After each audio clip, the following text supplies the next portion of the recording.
Two Philippine senators deny accusations by a former public works official that they received kickbacks from past tonight's top story. Si Senator Jinggoy Ejercito Estrada, Senator Joel Villanueva, Yusek Robert Bernardo, at D. Alcantara.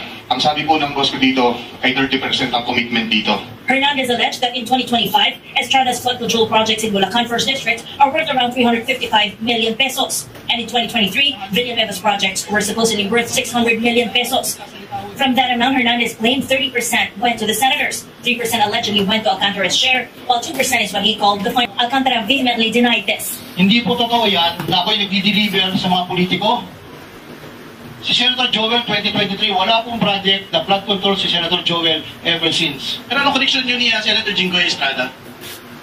Wala po, Your Honor. Hernandez also showed a photo of Alcantara and Estrada together. Yung boss ko po si Boss Lenny Alcantara at saka po si Senator na akala po niya ligtas na siya.